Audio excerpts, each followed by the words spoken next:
They tried to arrest me in front of my wife and daughter, 3 fake cops sent by my own HO, right before Halloween night. But when I showed them my real badge, the whole neighborhood learned who they were really messing with. I was hammering plastic skulls into my front yard when 3 men in fake uniforms walked up my driveway. Their badges glinted under the porch light. Their cruiser had no markings, but the flashing blue light on the dashboard made the whole street glow. Neighbors peeked through curtains like it was a movie. The tallest one, pretending confidence, said, "Mr. Grayson Cole, you're under arrest for violating HOA codes." I almost laughed. HOA codes? In handcuffs? My wife, Laura, ran out screaming, holding a half-carved pumpkin. "What's going on?" she yelled, her voice trembling with both fear and disbelief. They flashed fake IDs so cheap I could spot the printer lines. That's when I knew this wasn't police business. This was HOA revenge. The Halloween lights flickered as if the house itself sensed danger.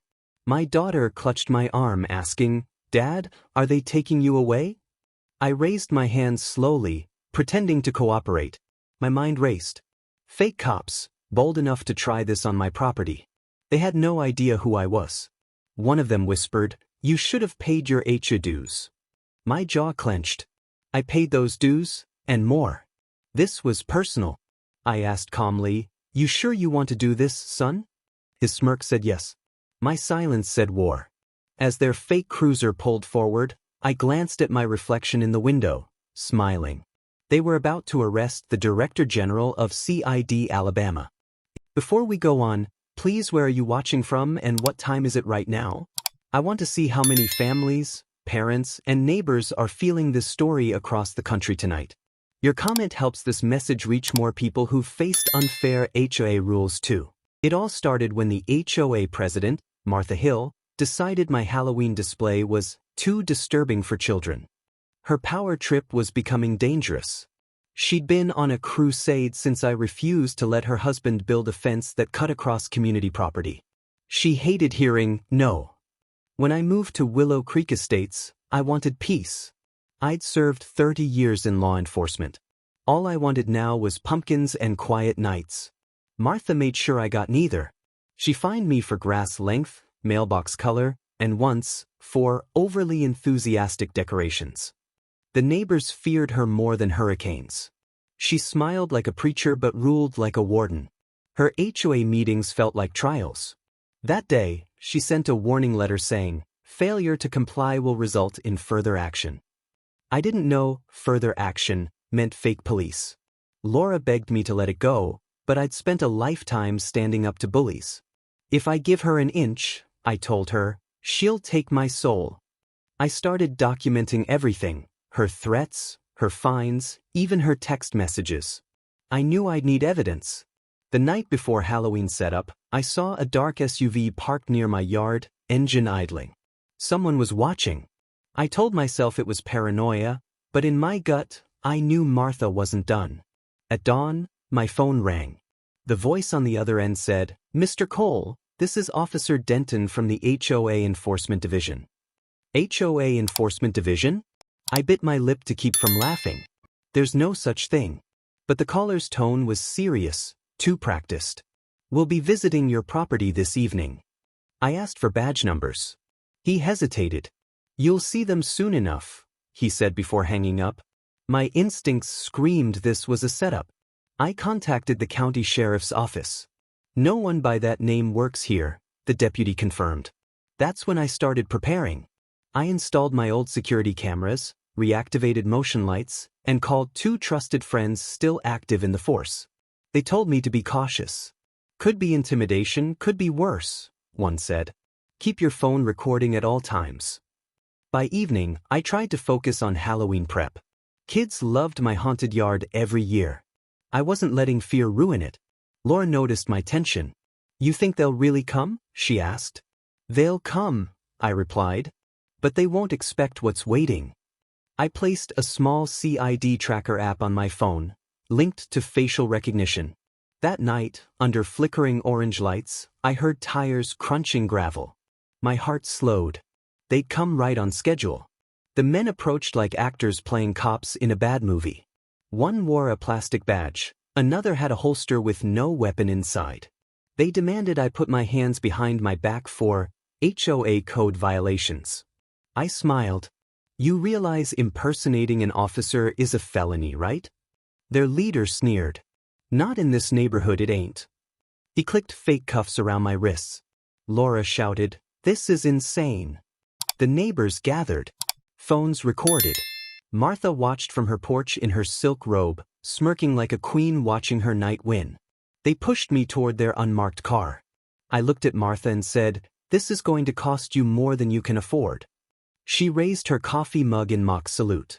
"Happy Halloween, Mr. Cole." That smirk would haunt her later. Inside the car, one whispered, "Just a warning, man." She paid us $200 each. My blood boiled. I asked calmly, "You know who I am?" They laughed. "Some HOA troublemaker, that's who."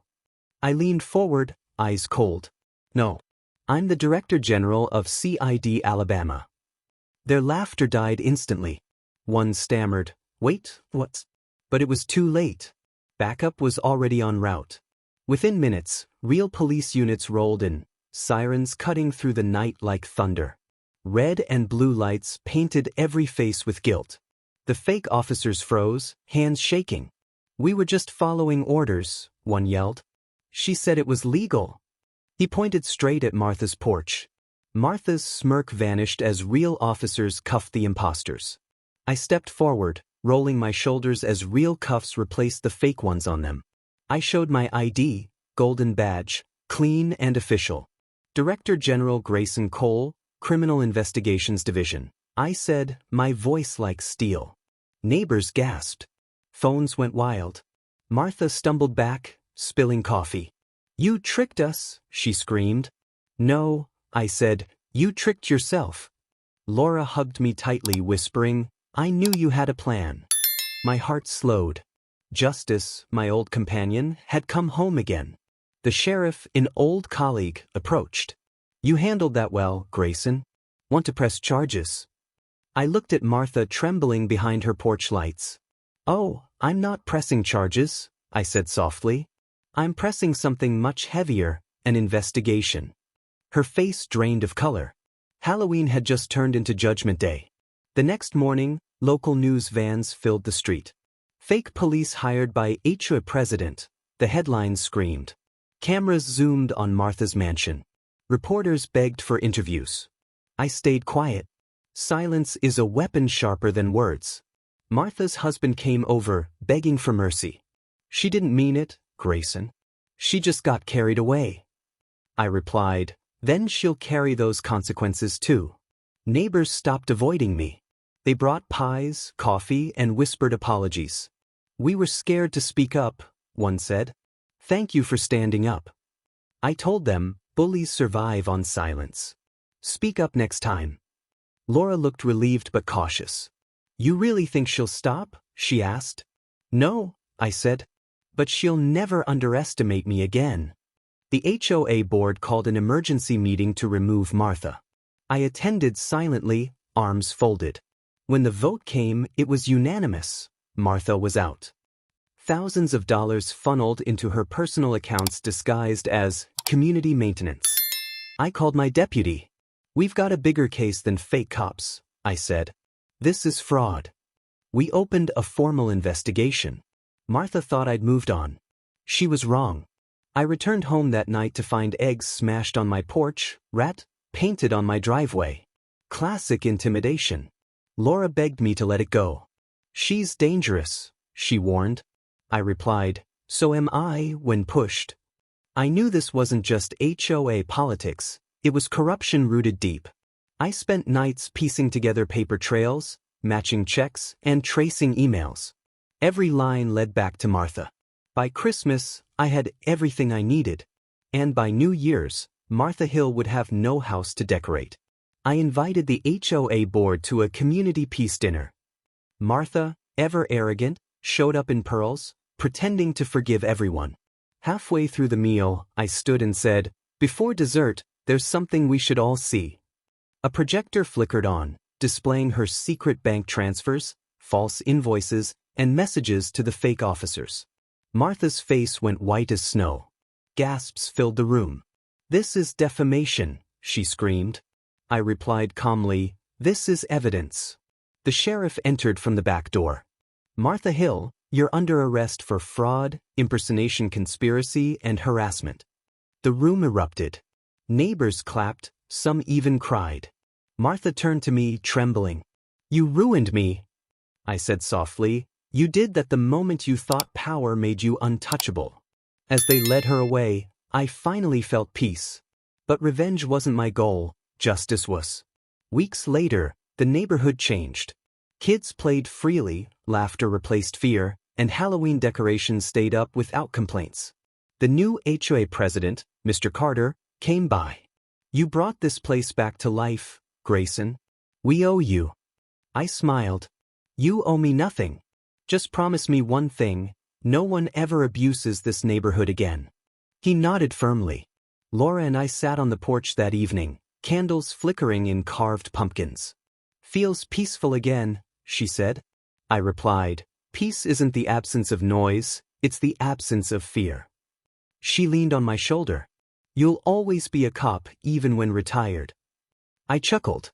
Some habits never die. Across the street, the "For Sale" sign stood outside Martha's house. Justice had taken her crown and left her kingdom empty. The wind carried faint laughter from trick-or-treaters down the road. Halloween would never be the same, but maybe that's a good thing. A year later, I was invited to speak at a community leadership seminar. The topic: power, fear, and accountability.